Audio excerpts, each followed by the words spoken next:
Mga kapobre, hindi na po nawawala ng dahilan ng ating mga mambabatas para i-postpone ang barangay at sangguniang kabataan eleksyon. Lahat na ng dahilan ay nilabas na nila, mga kapobre.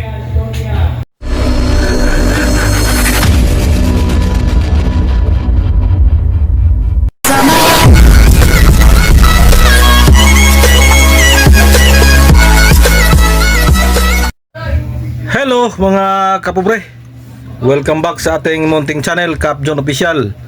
Isang mapagpalang gabi sa ating lahat at panibagong vlog tayo. So bad news kasi nga hindi nga natuloy yung sesyon sa Senado kanina, mga kapobre, dahil sa bumabaha na po sa Kamaynilaan, mga kapobre. Kaya sa ating mga kababayan dyan, mag-ingat po kayo, mga kapobre, dahil halos lahat na doon ay bumabaha na. Kaya ingat-ingat po.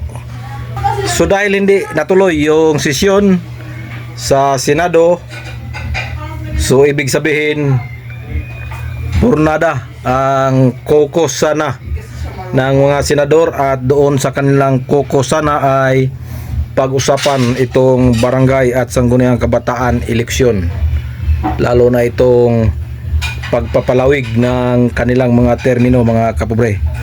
Kaya bukas, baka siguro pag-usapan nila yan bukas. Pero habang hinintay natin ang bukas, ang ating talakayan ngayon ay ito pong mga dahilan kung bakit pinospon ang barangay at sangguniang kabataan eleksyon.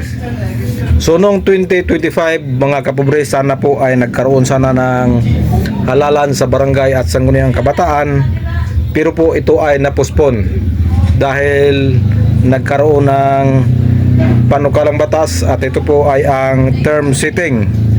Pero napapaloob din doon na kailangan mo nang ipospon maliban sa term setting ay ito pong kagagaling lang daw ng eleksyon, at yung mga kababayan natin ay masyadong hating-hati pa. Kaya yon, isa yon sa mga dahilan kung bakit pinospon mo na yung 2025 BSKE. So dahil hindi naman po nakatitle ang postponement, kaya napagbigyan ito ng Korte Suprema. Pero kung tutuusin, mga kapobre, ang essence doon ay postponement po, wala nang iba. So dito na naman tayo sa 2026 barangay at sangguniang kabataan eleksyon, November 2. Ito na naman, mayroon na namang mga panukalang batas na i-postpone ito, at ang pangunahing dahilan po ay ang krisis na nangyari ngayon sa enerhiya, mga kapobre. So yan po ang kanilang dahilan. Pero mayroon pong matinding sagot si Congressman Sara Ilago dyan. Okay, mayroon daw krisis ngayon. Paano kung hanggang 2027, hanggang 2028 ay nandoon pa rin yung krisis na yon? Ibig sabihin ba postpone na naman? So yan po ang matinding rebuttal ni Congressman Sara Ilago. So okay, pagpalagay lang natin ma-postpone ngayon yan. So i-postpone nila dahil ang Comelec ay nagsabi na kung i-postpone ito ay hanggang Mayo 2027 lang ang kaya nila.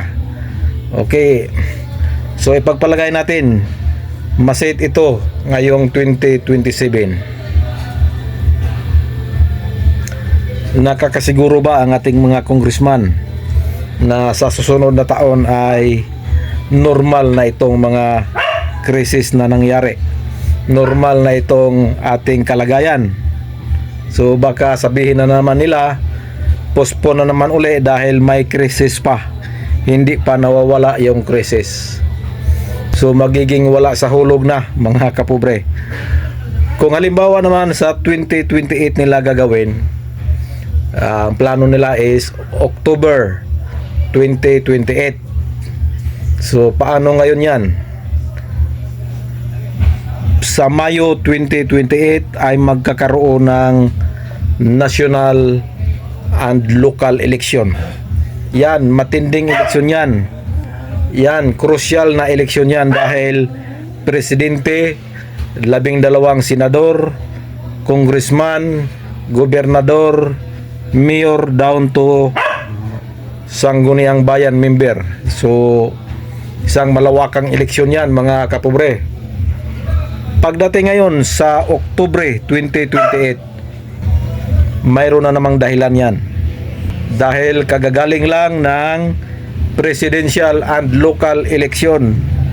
Magiging dahilan na naman yan na galing pa sa halalan at ang mga tao ay nagkahati-hati pa. Mayroon pang alitan dahil ilang buwan pa lang nagaganap ang presidential at local election. And take note, sabi ng Comelec, ito pong 2028 presidential and local election, ito po daw ang pinaka-crucial na halalan. So yun po ang sabi ni Comelec Chairman George Erwin Garcia. So paano yan? October 2028, kagagaling lang ng Mayo 2028 presidential and local election. So mangyayari dyan, postpone na naman.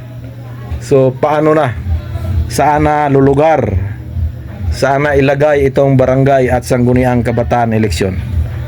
So yun po mga kapobre, ang dami pong mga rason, dami pong mga dahilan ng ating mga congressman. Ito na po ang pinakaakma para sa akin mga kapobre. Ito na po ang pinakaakmang panahon na ituloy ang barangay at sangguniang kabataan ngayong November 2, 2026 dahil diyan po pagkatapos ng eleksyon na yan mag-uumpisa na po na i-implement itong Republic Act 12232 kung saan nakasaad 4 years na po ang dating 3 years na termino ng mga barangay at sangguniang kabataan officials ay gagawin na pong 4 years. So dyan po mag-umpisa ang 4 years. So yan po mga kapobre.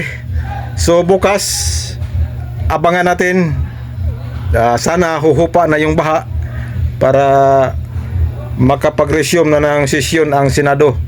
Pati yung impeachment trial ni BP Sara kanina ay hindi na po natuloy. So sana po ay huhupa na yung baha. At again sa ating mga kababayan dyan na apektado ng baha, mag-ingat po kayo palagi. So yan po ang ating quick update sa barangay at sangguniang kabataan election. This is your Cap John Official. Please support, please subscribe. Bye bye and God bless us all.